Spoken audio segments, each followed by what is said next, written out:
Hi, welcome back to Taboo Talk with Daly. Uh, Thanks for listening last week, and there's a couple of different things I want to touch on aside from the abuse, uh, alcoholism that I went through. Let me just reiterate a couple things from last time. I left off my mother uh, and my grandmother were in a meeting with my school psychologist and myself. My grandfather couldn't make that there because he was working, and he actually should have been retired at the time. Another reason why I should have never been brought back to that house, because my grandparents had raised their kids, and it just flashed back to me. I just now remember this. I was told that my grandparents actually contemplated adopting me. Now that begs the question, and I've been doing some inducing of this myself. If they're asking, could they adopt me? Why in God's name did they let my mother back from a house for unwed mothers? And I believe the hospital was called Presbyterian, or Misericordia Hospital in the Bronx. It doesn't make any sense, does it, folks? Granted, they quote unquote loved me, but they were not parents to me. And loving grandparents do not make parents. It's as simple as that. Now, any court in the nation would have denied them because there were certain criteria that had to be met. You had to make a certain amount of money, within a certain age bracket. That's simple. There are no buts or no ifs. You had to do it. I will never find out why my mother was allowed to take me back to the house. She was sent there out of utter embarrassment. Again, what's the point? I'm sent there. My mother was sent there out of embarrassment and shame. Yet they bring the baby unwed. I'm getting tongue tied here, folks. uh, Used to be called a bastard. Okay, way back in the olden times. That's what it was technically. Anyway, now you bring a baby home like that. Why? Maybe someone has the answer for me, but I know what the answer is. I think I know what the answer is, though. My grandmother told me one time she was my daughter. Okay, and what about it? Because she's got an infant son that is paying the price from day one. Everyone knew that. Years later, years later, we're discussing this while I'm in college. And I said, Grandma, you're enabling her by her drinking. I told her that flat out. You know what her reply was? She's had a tough life, Danny. Really? A tough life? Okay. She gets pregnant out of wedlock in 66, actually it was 65. And you send her to a hospital for unwed mothers where you guys agreed to put me up for adoption. She somehow coerces you into bringing me back. She drinks, she starts partying again, starts drinking again, abusing me. You guys don't say a word about it. You could have called the police numerous times to have me taken away. And you're telling me she's had a tough life? I told my grandmother right to her face, you allowed it. Why? Because you would have been ashamed to admit it. You admitted it when you sent my mother up to unwed mothers. What did my grandfather do? My grandfather was very silent. He basically did what my grandmother requested him to do. I'm told that was rare back then. I don't know. I have no idea. But I do know that he wasn't exactly a take-charge kind of person. My grandmother was the boss of the house. Old world German. Essentially, you kept the peace. Despite everything, obviously. Now,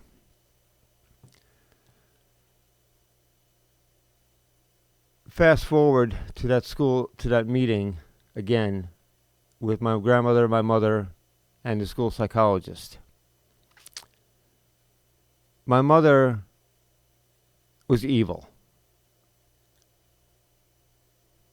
She took out her anger at my father because I'm pretty sure that she wanted to probably marry him. Why?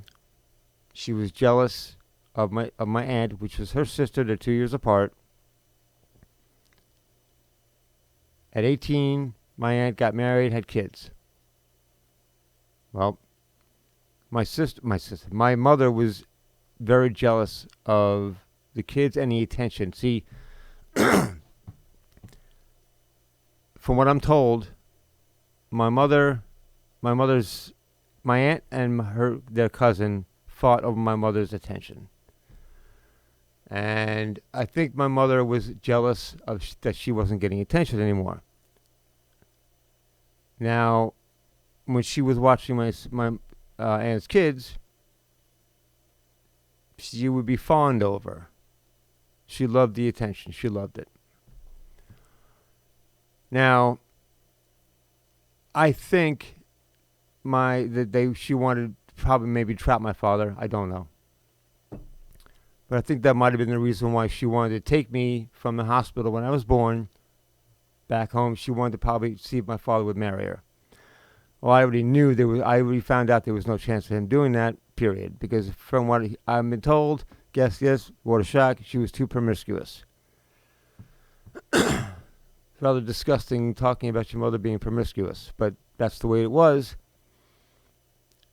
Now, he was never going to marry her, let alone be a father to me. Excuse me. The guy was a complete narcissist, alcoholic.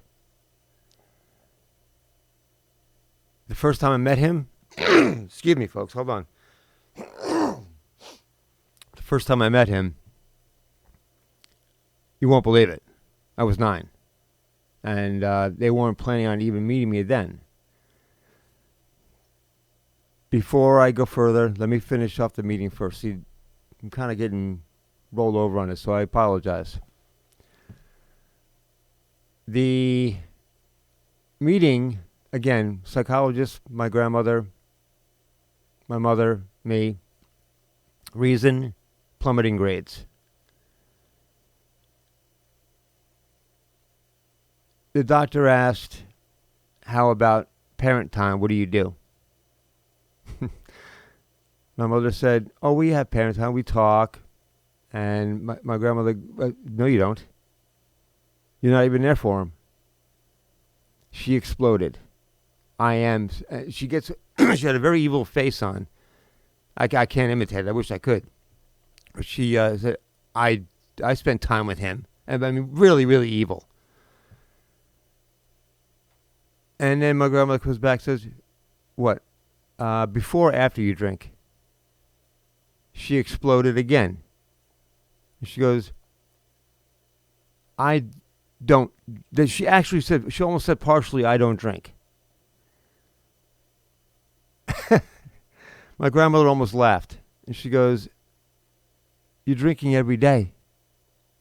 And then the doctor came in and said, why do you tolerate this? Meaning to my grandmother.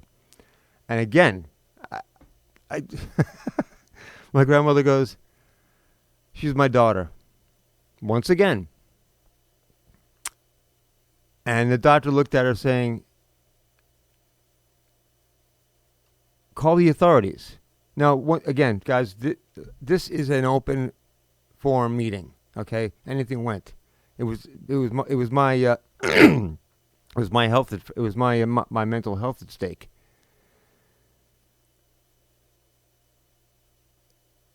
They just said, keep the peace.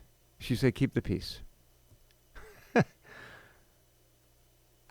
How do you say that? You just said she was drinking, and then you come back with we want to keep the peace. What is my grandma? I didn't know what she was trying to do. It didn't dawn on me at the time. But she's saying, okay, keep the peace. Then my mother's saying, well, I have a right to go out too, you know. And the doctor looks at her saying, let me get this straight. You're his mother. He's 12. You drink excessively, and now you want to go out? The doctor's saying, and I'm glad, I mean, I didn't think doctors did that. I mean, who am I to know? I didn't think they did that back then, but this guy was saying this. Nowadays, I don't think they would. I think they'd be probably sued. And that's almost a segue to what I wanted to talk about next, but I'm not sure we're going to have time for it. The segue is basically going to be what's wrong with parents in the last basically 20 years. Okay. The doctor actually said, you've got no right to drink in front of your, period. You're a mother. You are raising your son. And then he goes, actually stopped and said, you should have given him up for adoption.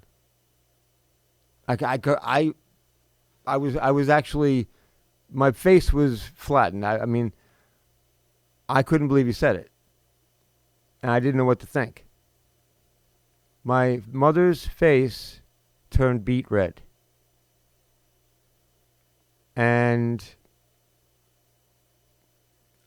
for some reason, I got chills the second it happened. And the doctor then followed up and said, I want regular meetings because if nothing changes at home, he's going to flunk out. And if I want, then my mother stands up and says, don't threaten me. Any normal person that loves their son, even if they don't say it, would say, okay, something, we'll try and work things out. She just flat out said, don't threaten me. I guess you got to admire her tenacity. But it was tenacity for the wrong reason. She worsened because, there's something else I forgot to tell you guys. It just popped in my mind. You're going to love this one.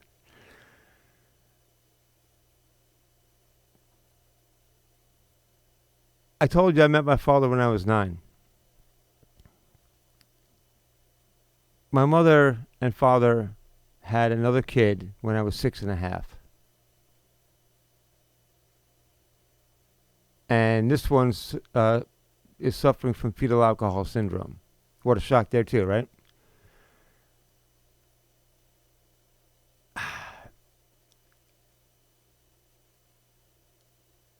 Okay. I'm going to take a little bit of a break from this right now and talk a little bit about,